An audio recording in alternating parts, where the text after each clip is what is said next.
Then Zophar the Namathite. This is actually the last time Zophar is going to speak.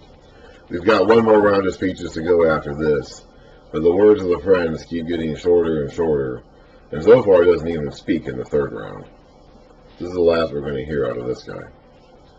My troubled thoughts prompt me to answer, because I am greatly disturbed. I hear a rebuke that dishonors me, and my understanding inspires me to reply. So he thinks Job is accusing him, or rebuking him directly, which he is. And he isn't going to settle for this. Job is the wicked doer here, the evil doer. Surely you know how it has been from days of old. Ever since man was placed on the earth, or Adam was placed on the earth, that the mirth of the wicked is brief. The joy of the godless lasts but a moment. Though his pride reaches to the heavens, and his head touches the clouds, he will perish forever, like his own dung. Those who have seen him will say, where is he? Like a dream, he flies away, no more to be found, banished like a vision of the night. The eye that saw him will not see him again. His place will look on him no more. His children must make amends to the poor. Job doesn't have any children to do that with, of course. His own hands must give back his wealth. The youthful vigor that fills his bones will lie with him in the dust.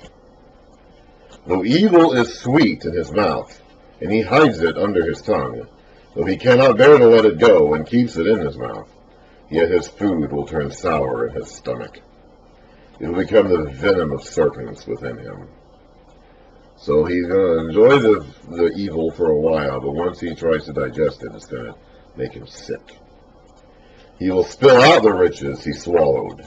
God will make his stomach vomit them up. He will suck the poison of serpents. The fangs of an adder will kill him. He will not enjoy the streams, the rivers flowing with honey and cream. What he toiled for, he must give back uneaten. He will not enjoy the profit from his trading. For he has oppressed the poor and left them destitute. He has seized houses he did not build. Surely he will have no respite from his craving. He cannot save himself by his treasure. Nothing is left for him to devour. His prosperity will not endure. In the midst of his plenty, distress will overtake him. The full force of misery will come upon him. When he has filled his belly, God will vent his burning anger against him, and rain down his blows upon him. Though he flees from an iron weapon, a bronze-tipped arrow pierces him. He pulls it out of his back, the gleaming point out of his liver. Terrors will come over him. Total darkness lies in wait for his treasures. A fire unfanned will consume him, and devour what is left in his tent. The heavens will expose his guilt. The earth will rise up against him. A flood will carry off his house, rushing waters on the day of God's wrath. May the possessions in his house be carried off or washed away in the day of God's wrath. Such is the fate God allots the wicked, the heritage appointed for them by God. And such is your fate, Job. Don't deny it any longer. Admit it. Confess! Then Job replied, listen carefully to my words. Let this be the consolation you give me. Bear with me while I speak, and then after I have spoken, mock on. Is my complaint directed to man?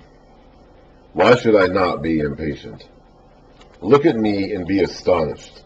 Clap your hand over your mouth. When I think about this, I am terrified. Trembling seizes my body. Why do the wicked live on, growing old and increasing in power? They see their children established around them, their offspring before their eyes. Their homes are safe and free from fear.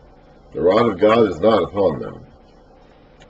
Their bulls never fail to breed. Their cows calve and do not miscarry. They send forth their children as a flock. Their little ones dance about. They sing to the music of tambourine and harp. They make merry to the sound of the flute.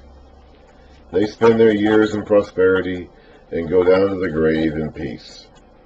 Yet they say to God, so this is what Job sees. He sees the wicked getting away with their crimes, having a good old life, and dying full of years at an old age in peace and harmony. And he says, that shouldn't happen. They say to God, leave us alone. We don't have anything to do with you, God. We have no desire to know your ways. Who is the Almighty that we should serve him? What would we gain by praying to him? And that despite all that, God doesn't punish them. But their prosperity is not in their own hands. So I stand aloof from the counsel of the wicked. Yet how often is the lamp of the wicked snuffed out? How often does calamity come upon them, the fate God allots in his anger? So Zophar just got done saying that. Zophar just got done saying that God's going to get these people. And Job is saying, but how often does it actually happen? Okay, how many times do you see people get away with it? How many times do you see the wicked go on and have their wicked ways rewarded? Like, we know that God doesn't actually go after all of them. Actually, both of these stances are inaccurate. It is true that many times the wicked do get away with it, or at least seem to. But it's also true that eventually, sooner or later, and it may not be according to our schedule, or according to our timeline, but sooner or later God will do something about it.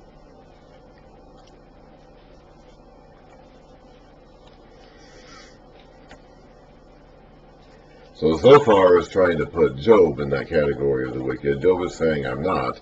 And the real wicked people out there continue to live and be prospered and blessed even in their wickedness.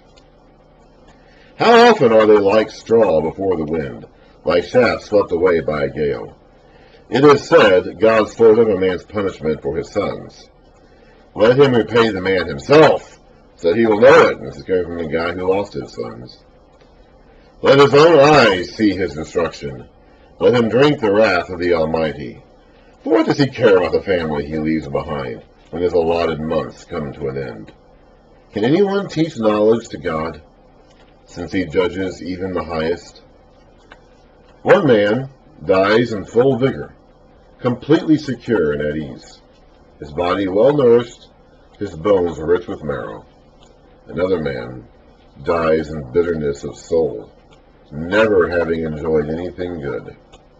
Side by side, they lie in the dust, and worms cover them both. That's true. That happens. Who knows? Honestly, none of us are in a position to be able to tell you why that occurs. Why is it that one guy gets a full and pleasing and rewarding life and dies, and one guy doesn't get any of that, has nothing but hardship and trouble all of his days, and he dies? In the end, they both die. I know full well what you were thinking. The schemes by which you would wrong me. You say, where now is this great man's house, the tents where wicked men lived? Have you never questioned those who travel? Have you paid no regard to their accounts? That the evil man is spared from the day of calamity, that he is delivered from the day of wrath. So, the travelers will tell you this. Everybody has stories of people that they know, wicked people who get away with it. Everybody does. Okay? This is an issue that, back in Job's day, and Job might be the oldest book in the Bible, according to some, and in Job's day, this wasn't new. This was an old, ancient thing. These guys are applying to old, traditional, handed-down wisdom that they've received from their fathers, and Job is saying, everybody, if you ever heard anybody talk about this, everybody has stories of wicked people who get away with their wickedness. So we know that God doesn't judge every wicked person in his own day and time. Who denounces his conduct to his face? Who repays him, the wicked person that is, for what he has done? He is carried to the grave, and watch is kept over his tomb. The soil in the valley is sweet to him. All men follow after him, and a countless throng goes before them. So, how can you consult me with your nonsense? Nothing is left of your answers but falsehood. So, simple experience and observation in life tells us that what Zophar is saying is not right. Ideally, maybe it would be, but God does not judge the wicked in their time the way that Zophar is saying that he does.